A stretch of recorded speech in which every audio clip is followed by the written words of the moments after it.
you have questions, speak loud so the phone can capture this. Oh yeah, the phone's going on. How are we doing? Craig, I had a question about discerning.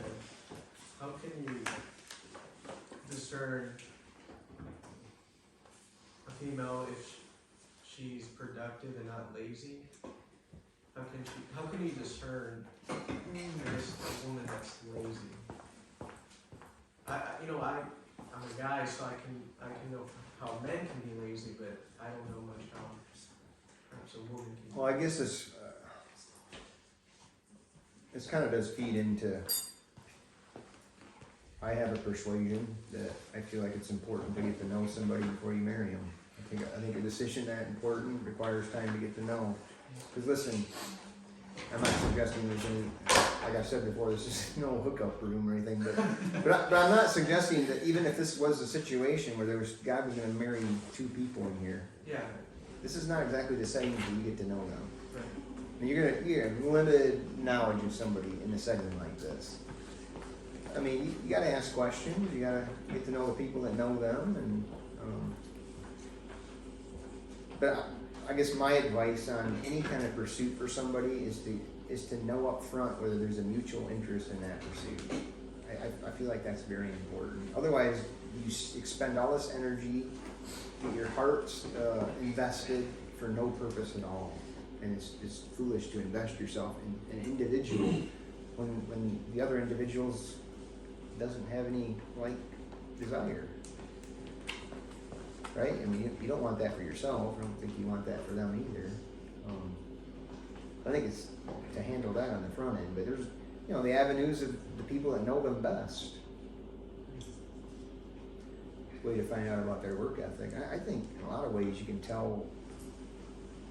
I got a pretty good idea as a pastor when I'm just watching the life of the church. I mean, can people perform for people? Sure. All these things somebody could try to really pull the wool over somebody's eyes. There's no way of preventing that. But that's why you spend more time around people, you end up seeing reality. It comes to the surface, right, Nellie? It's true. I think I struggle a lot with the whole submissive thing. Yeah. I don't understand that because I feel like I'm a very independent person who's very loud and speaks my mind all the time, and I'm very honest, and so it's hard for me to understand what that actually means because I kind of equate it to I'm very humble and I'm very willing to serve, but I'm also not willing to keep my mouth shut sometimes. I don't know. I think that's just an issue that I have. So. Well, we all have our personal weaknesses. Yeah. And but it looks very much. The picture of the church, the picture of Ephesians 5 is marriage is a picture of Christ in relationship to the church. So the submissive wife looks just like the church's submission to Christ. Okay. And yes, in your flesh, that's in the church's submission to Christ. Okay. And yes, in your flesh, that's impossible for you to do. It's possible. We go back to the garden. Oh, Marcos.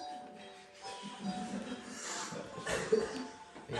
going to pray for this guy. What?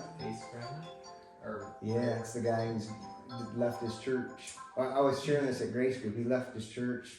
He's all torn up because he lives with a family that's part of that church. Yeah, pray for him. He's having a hard time. But he lives so far away from our church, he just doesn't feel like it's right for him to be traveling that long, regular basis. But anyway, back to the submission part. Yeah, you find in the garden there. In Genesis, that's really where it begins. In the fall, the Lord really deals with the aspects of the fall. Your desire will be for he's talking to Eve, your desire will be for your husband and he shall rule over you. Your desire will be to oppose your husband, to assert your own leadership, and not his. And you're going to resist his leadership. That's part of the fall, and that's the result of it. And Paul addresses in all his letters, he's always addressing those two factors for a woman. Submission, why? Because that's the most difficult area. For the man, it's don't be harsh with the wife. Why? Because, we have the tendency to abuse authority. So, both those things require grace. The Christian life is supernatural. None of us can do it in and of ourselves. But by the grace of God, we can. Yes, and I'll grant you, the longer that you're single, let's just face it, you've lived an independent life. It's been all, you've been responsible for yourself. You haven't. So yeah, there's no doubt, the longer you have a single life, the first year of marriage will be difficult, but not impossible. We have a God who gives grace, and if we trust Him, He'll give us, God doesn't command us to do anything He doesn't give His children grace to do. So, I think it's good to recognize that weakness in yourself and confess it to the Lord, and when the time comes, and I found, maybe I don't have what I need at moments in my life, but I didn't have them at that time, and I didn't need to have them. But when God brought me into a scenario where I needed it, He gave it. So I think that can be the case for a woman who's been independent and single for a long time. She brings a husband into her life. There's this new grace given that she hadn't really experienced before. So I trust the Lord for that. But yeah, that is a primary calling. Now, yes, there's aspects of how men can be domineering, and we can get into all those details. But that is the primary calling for a wife. And that's why it's important you want to find a godly man, because a godly man who loves Christ is not going to mistreat you. And it'll be such where it's like this. I want to please Christ because of who He is to me and what He's been. That's really what it should be. If I have a husband that's like Christ, which he's supposed to be like, I want to please Him. I want to serve Him. I want to be with Him.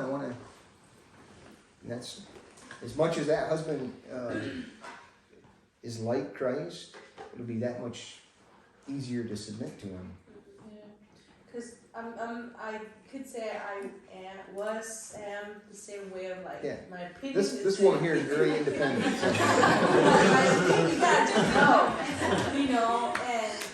just all my single life have, maybe expressed it more than other females. But being married to Tony, and Tony being very kind and gracious and Christ-like, when you do that, it almost feels obviously wrong about it, and you just the Lord gives you grace, and you do it less and less and less. I'm wanting to always say or say something back.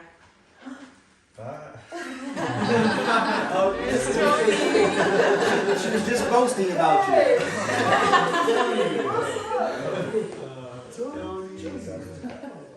Yeah, she was. Just finishing. So it just gets easier and easier, but also Brother Kirk says, just understanding what submission actually is, and because you love the Lord, you want to honor Him in that, and that becomes the main motivator of what you do in life. So because I love the Lord and I love my husband, I'm going to willingly submit.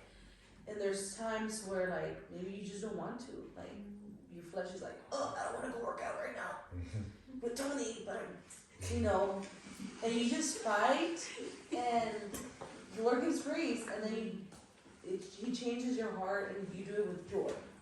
So, but yeah, I could relate to that. Yeah, that's why it's important to get the right man. But Peter even gives us provision. He gives instruction for women that are in relationships. Not every marriage ends up happening on the right foot. It's not like two Christians always come together. God saves people when they're lost, and He saves one spouse, and that's the case that Peter was addressing in 1 Peter 3, where you have a saved woman and a lost husband, and in that culture that was no easy thing. He was overbearing, probably grumpy, and not easy to please. And so Peter comes and gives instruction. There's grace given to such situations. And the beautiful thing about being a woman, I'm speaking as a man, but the beautiful thing about being a woman is Your responsibility is just to submit to him to please God. Yeah. He bears the responsibility for the relationship. He's got a greater responsibility for it. If you just submit to your husband, you're pleasing the Lord. And this, as a Christian, that's what we want to do. He's responsible for what he's requiring or making, and maybe he's a bit overbearing. But if you're submitting to that, you're honoring and pleasing the Lord. And ultimately, that's what we want to do in our lives. And God has ways of humbling men, and especially if they're Christians. And I think the marriage relationship, we certainly a relationship we grow in, and I think the whole aspect of men leading and having authority and women submitting that is a growing reality in all marriages. I mean, it's nothing that's ever perfected. I have a question. Yeah. So you said you've seen some disastrous marriages in your time. And, my question was, Yeah, I'm not going to share that. were those people saved? Well, If it's, some if cases they were, yeah. would you say it was God's will that they were married? Well, I believe there's people that rushed into marriage that no, I don't think they sought God's will, and they paid the price as a result. I mean, people get, if you get the cart before the horse and you get invested in somebody, you can become blind and your ears deaf to wise counsel and loving rebukes and advice, and I've seen people just headlong, we're doing this thing. And there has been some rare exceptions where God's had mercy on them and end up having a good marriage, but oftentimes those marriages don't make it.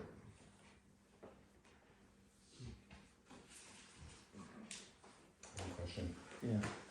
In your opinion, I guess from observation, and the Bible, like what is, in your opinion, like what is the best way for like people to go about dating / courting? Like, what do you think is like the best way to go about that?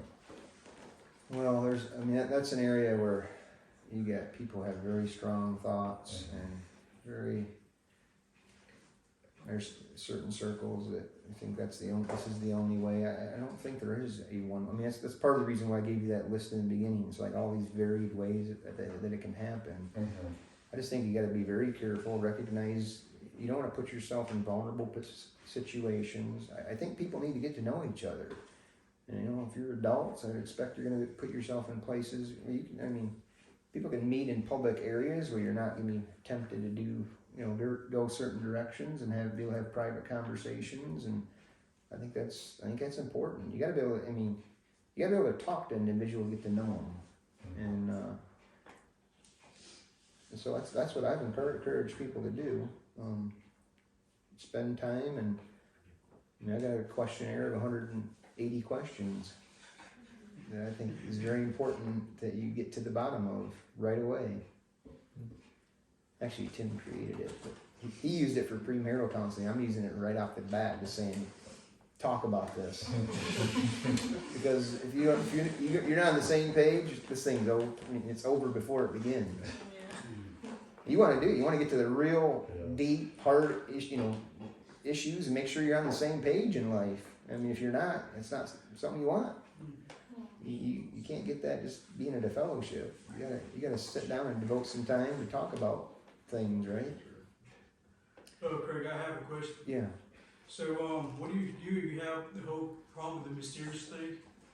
Because when I was lost too, I was told a few times that, especially by my older friends too, that I was a very mysterious person. I didn't really like a lot of stuff about myself too. So what do you do in that case? You are a bit mysterious. Well, don't be mysterious, right? Be transparent. Yeah. Well, getting to know people, right? And I'm not sure how to really answer that. try to do what you can to remove any kind of mystique. I mean, try to be transparent, a transparent person, and open and honest, and not just having short conversations and leaving, and it's not opening up when people are trying to have conversations with you, and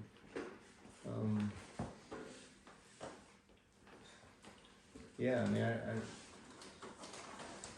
I find you less mysterious than the first week I met you. Does that encourage you? Yeah, a little bit. Yeah.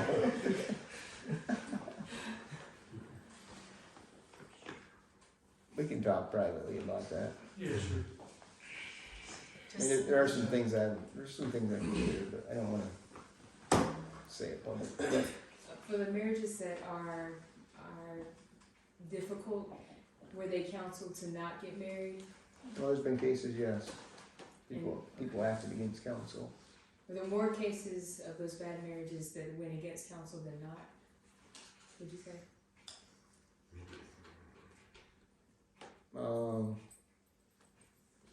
Yeah, I think that's true.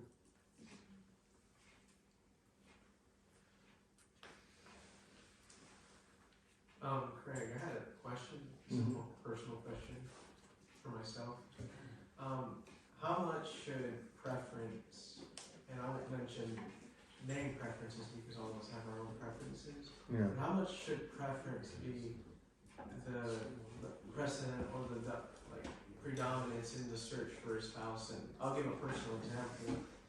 Is an older brother that I was close to. He was at another church and he reached out to me and he brought up a sister to me, and I was hesitant because of the preference, and nothing ever developed of that situation. And I've wrestled how much should I let this, if you would say preference or preferences, determine here's a person, they're like that person, there was nothing wrong, they were godly and spiritual and mature, but it was just that one thing. Well, I mean, I think it kind of goes back to what I was sharing in 1 Corinthians. I mean, if you desire, then that's an avenue to pursue. But if there's a preference that keeps you from desiring that, then, I mean, it does. I mean, sometimes people have idealistic desires that aren't really all that feasible. I mean, I remember a sister way back at community who I thought there was great opportunities for her to marry, especially one guy, but she had this certain idea that she wanted, and I mean, that's her prerogative. And she ended up waiting a while.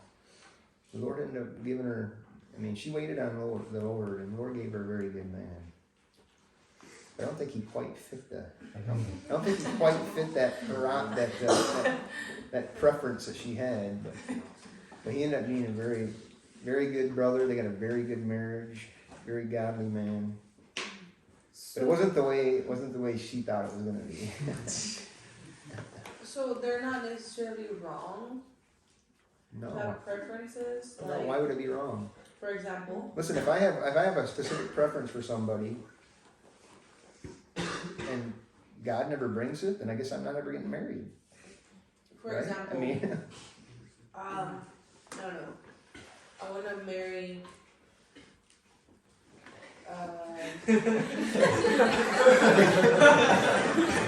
Tony's waiting. Like, let's say I want to marry someone who doesn't have tattoos. Like, is that preference? I would say, part of why? Well, that's just your preference. Okay, well, yeah, I mean, Like, it wouldn't be like me wrong to say like stop being shallow. stop what? Stop being shallow. Like that's wrong for me to say. Well, I might tell you that, but I mean, if that's your preference, so be it. Okay. Then wait for a guy who never has one tattoo on him, and if he never comes, then you got to live with that, right? I mean, man, I do heavily go back to that and Paul's statement there in 1 Corinthians 7. Whom he desires, she desires. I mean, our desires factor in. God's not going to put somebody in your life and say, marry them, and you have no desire for it. I don't see God working that way. Yeah, some brothers like fear was like, I think God's gonna call me like to marry a woman like I have no desire to be with, and I was like, well, you've got like freedom to choose, and Now, it could be, when the first thought gets introduced or somebody suggests it, they're like, no. But then God works in your heart and changes it. That happens. In fact, that happens a lot. So, I mean, that's not uncommon. And so, trust God. If He's in it, He's going to give you a desire for it. I don't think He's going to be, it's like, oh, Lord, kicking and screaming. It's like salvation. It's like we don't come to God kicking and screaming. I don't really want you, Lord, but you're drawing me because you saved me from the foundation of the world. And no, He works in the desires of our heart, and He fashions them to do His will. Brother, is there any specific one of these points or any specific type of counsel that you see single people ignore the most? Well, I think counsel is one of them. Yeah. Which is sad. Or, we could talk more about counsel. Or what will happen is you arraign yourself with counselors that you are favorable for what you really want. Not really going to somebody who's thinking, that brother has my best interest in mind, and he's going to give me good, godly, biblical counsel. More like, I want this to happen, and I think my friend over here is going to be favorable to my desires. You laugh, but it happens. And you just kind of align yourself with counselors that are going to be favorable to the counsel you want. Not an objective counsel, seeking, Lord, I want you to direct me through this. And so, yeah, sadly, I think that's, let me pull up the list here. As I think about it, and that's the one that sticks out in my mind. As far as rejecting counsel, what are I wonder in my mind, what is the language that's used to justify that unwise decision? Do they say I prayed or I fast? It's the Lord's will. I had a subjective meeting. Is that some of the language that's commonly used to justify the unwise decision? Well, some of it's just, I wanted to. Sadly. Do you have a question, Jeremiah? Yeah, I was gonna say, what would be some advice for, a man seeking a godly woman with no preference at all, and being patient for the Lord? Just like I just had a thought to what Noah asked. I think another one, brother, is really not properly assessing the spouse spiritual state. It's like I said, I kind of emphasized in the beginning. It's like these other non-spiritual areas, the preferences really supersede and blind yourself to the which that doesn't end up getting counsel too, because you're receiving counsel. Or brother, we're kind of concerned where she's at in this area and spiritual life, and you just kind of overlook it because that's what you want. But again, brother, I'm sorry. I don't know how to say it. So you have no preference. I hope you have some preference. We should get married with some kind of preference. Preference if they're a Christian, right? Yeah, a godly woman, but I'm saying what would be some advice to endure for a man to, wait for the Lord to send him someone? What would be advice? To persevere and not grumble and complain, or Can I just ask a question? kind of. Can you what? Ask him a question before you answer. Yeah. Does it matter if they have children? Is it? I don't think so. Okay.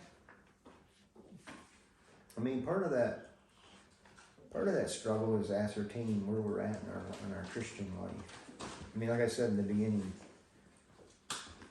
if we're not in the place to be married, we shouldn't really be bearing that burden. And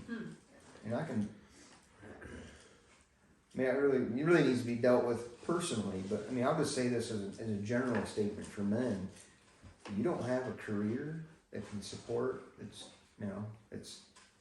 gonna be able to support a woman and kids, you're not ready to be married. I think that's just one aspect, a beginning point, and that's just one indicator to me that men. I mean, there's also maturity in the Lord, and walking with Him and knowing, that's a huge decision. So first of all, am I ready for it? So it's not until I get to the stage of, okay, I'm ready for this. I'm ready for it spiritually. I'm ready for it financially. I think I'm matured. I got all these my ducks in a row, as it were. Then it's waiting on the Lord and trusting, making your desires known to Him, but not making it an idol. God's not going to compete with idols in our life. Is there like a certain amount of money like a man should be making? No, I wouldn't say that. You wouldn't say, okay. I think it's just having a steady trade, steady job, a steady work pattern in history. And the more important thing is maturity as a Christian and knowing the Lord. And you can't properly lead a wife if you don't really know the Lord well. Yeah. What if like there's a brother, right? He wants to marry this sister, but he doesn't want to court her or like date her or something. What do you think about that? Or a quarter or a date, or what you want to do? Just Like, but marry her, yeah, just like straight up. How does he know her? I don't know, but I guess like talking to people. No, I'll tell you. I mean, there are people that get married on very short notice. I mean, they're convinced of God's will, and I'm not gonna diss that necessarily, because it needs to be God's will. Yeah. You got to be very careful when you're making decisions that are subjective. I mean, I've been pretty persuaded of stuff subjectively and been wrong, and this is something you can't afford to be wrong about. I mean, it was something that really didn't matter in the end, but this is something that matters. And so, I mean, if I'm convinced it's God's will, I mean, isn't it still going to be God's will if I take 3 or 4 months to really get to know this person and sit down for hours and hash out what we know about Scripture and what our expectations are and what we really believe about the Bible and about Christ and about what marriage looks like and what we're going to do and what my plans are and what, I mean, those are important things to discuss. Not just, I like this person. I had a dream last night. I saw us at the altar. It's God's will. And go tell them. And I would hope they're not gullible enough to say, yeah, let's go do it. And there's got to be godly people involved in it in your life. And I'm not gonna say God can't subjectively give us a sense that He's in this. And hey, He might even give you a dream. I don't know. I'm not gonna say God can't do that. But I think affirmation of these other principles are very important. And they're safe. And you want what's best. People get excited about it and just want to, push forward and make it happen, and they don't want to be hasty about it. Tim said, like, he was addressing that. He said that there's like a guy who, comes up to him and says, like, I had a dream and like it's God's will for me to marry this person right now. And like Tim said, if like the guy is being really hasty about it, like I have to marry this person like as soon as possible, like that's a red flag. Yeah. Like if you're being hasty.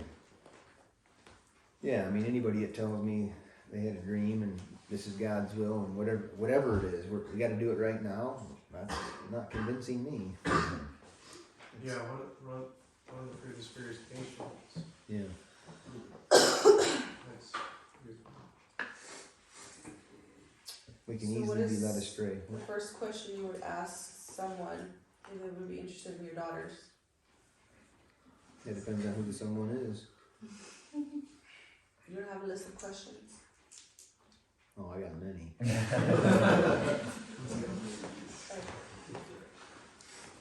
My daughter is, well, I won't share that. Where are they tonight? Lydia's at the conference. And And Hannah, if Lydia's not coming, Hannah's not coming. So whoever's spending Lydia, She needs work on that. Hannah's going with. No, Hannah's.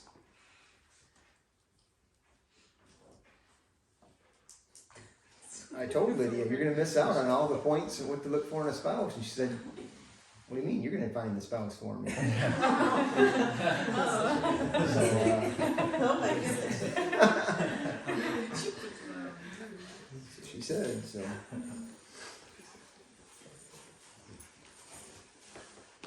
No, I'm thankful. I'm thankful my daughters want to be married, but they're very content. I'm waiting on the Lord. Very content. Not in any hurry, not in any rush, not. I think Hannah's more resigned to the fact she won't get married. We'll see. So, we talked about a lot of qualities in a woman, but you only said a couple for a man. I really want to know some more. Like, Well, I mean, I was trying to stress. Answer that question because I'm not very smart. We will talk about that next time. Yeah. To be continued. I'll send 2 videos. I've got some thoughts on it. Yeah, that's a good question. And it's really a good question because of where we're kind of going as a country too. Yeah. I would want to know biblically based, this whole word, gender roles. Pastor Craig, how important, like, should things like, you know, physical attraction and like personality, like, come into play when you are deciding, like, on a potential spouse, like, with, you know, without idolizing it? I don't know if I'd use the word important. I just think they are factors that enter into the equation of the chemistry of desiring to marry somebody. I think they just happen. I just don't think it's something you can dismiss. But certainly, somebody's look should not be a top governing factor in wanting to marry somebody at all. That's pretty shallow. Listen, he or she is going to get old and wrinkly and saggy and that's all you got then. That's what you're marrying.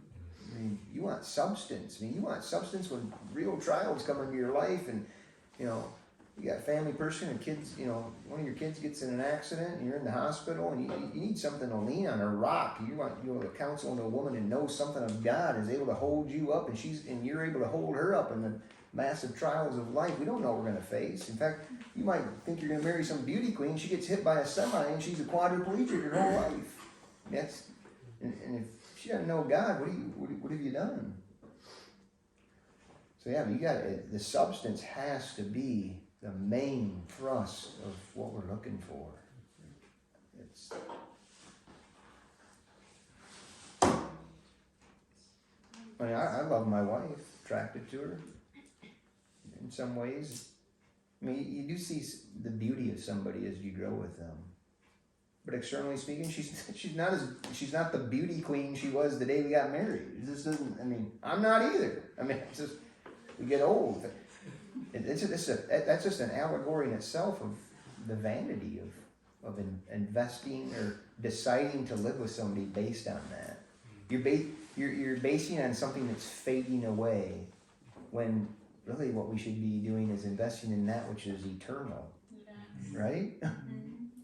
God's implanted something that's eternal, that's only growing greater and greater. I want in on that. I want that to impact my life. I want to be around that. I want to be influenced by it. And not only do I want to be influenced by it, I want to be paired with it, right? So we can do double damage to the kingdom of darkness. But if all you have is just some shell, I mean, really, in reality, that's what it became for me. I mean, my wife and I, we were high school sweethearts, and it was physical attraction. And I paid 19 years for that.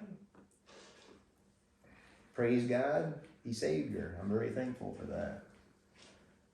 But I can testify that was not a good value calibrator on my part. But I really didn't know any better. I had nobody giving me counsel. I mean, came out of a very shallow church. And I ran her to the pastor's house to get saved. She said the sinner's prayer, and we were good to go. So I thought. Craig, Yeah. Nancy had a question? Yeah. Yeah, I was just wondering what you thought about, I guess the verse that says, she, 12, she brings in good, not harm, all the days of her life. Is that kind of like the equivalent to, kind of like, he has to be, not necessarily a pastor, but just like, a godly sister would marry, would she elevate his like reputation, where he's like a man of like good repute, like Well, that's part of it, certainly. She's doing him good. I mean, she's taking care of the household, taking care of his kids. She's speaking well of him, not talking behind his back. She's, I mean, that proverb talks about him being spoken well of at the gates, right? I mean, she's part of that. I'm gonna help my husband be this pastoral figure, or Well, no, it's not got anything to do with it. it's not like that's not necessarily. But you're wanting to supplement your husband to be the best he can be at what God's calling him to do, for sure. You're wanting to help him to that end. You want to make your husband shine. Most godly man that you can help him to be, and support him in whatever endeavors God calls you together into, whatever that is. Yeah. How would Well, you- I think Oh, go ahead. Nellie already said it's getting late. So Oh, sorry. I did not. you did too, didn't she? I did? Yes. Oh, well. You looked at your watch and said, well, it's getting late. No, and I'm like, because okay. of the video. It's been recording for Oh. three wait, huh? Oh, we're cutting into I just feel Leticia's terabytes here. It was more like the video, like the question, the Q&A time. Oh, okay. Yeah, well, one more question. What was it, Daniel? This goes more on doctrine and theology. Let's say you have, let's say I have a connection to, I have a friend who's part of a church that's a Presbyterian. They attend a Presbyterian church, but I don't entirely hold to Presbyterian doctrine, even though most of the things I would uphold, like Calvinism and justification by faith and other things. But let's say there's a potential there, or someone's there, but they believe in baptism, or they believe in a different form of a church government. Would you discourage or a brother to consider her in light of those secondary matters? No, I would not. I would say to both of them, especially to her, are you able to submit to him under those circumstances? And is he able to respect the fact she differs from her, or is he going to have to force the issue on her and try to? Well, you got to believe in, obviously, I'll make it obvious, but I've been in scenarios where a man feels strongly about a certain doctrine. Well, can you dwell with your wife having a different conviction? I mean, you should be able to. Certainly, you want your wife to have we got to worship God according to our conscience, and we can't be doing things against our conscience. And as a man, you got to give the liberty for your wife. I mean, I'm wanting my wife to read the scriptures, walk with God, and to glean what she can from it, and obey it according to what she's seen. And yes, ultimately, if there's an area of our life that, if I somehow, I can't believe this would ever happen, if I somehow became convinced of Paedo-baptism, we move our membership to some Paedo-Baptist church, she's going to have to submit to that. But, yeah, I don't think that's necessarily a deal breaker, because I don't think there's anybody that lines up on every single point in the Bible. Now, yeah, if they're on the same page with the gospel, definitely, that's a deal breaker. Secondary issues that really don't impact or shouldn't impact the relationship or the home. But if she has an issue, that's a good one. Let's say the wife comes from a Paedo-Baptist background and the husband is Baptist, strong Baptist. She needs to submit to the husband leading those children, teaching those children Baptistic doctrine. She does. And if he's a right kind of guy, he would say, well, mom comes from this background, and there are different views, but I believe, and he states his reasons why I believe this is the biblical view. Yeah. I think that's good. It's good for children to see that. Yeah, we want to be able to respect other people's views on things, depending on what they are. All right, brother. Well, I felt good time. We'll address the gender roles next time. That sounds like a good subject. What's that? You want me to say goodbye? See you next time? That seems a bit corny, doesn't it? I guess I just did it.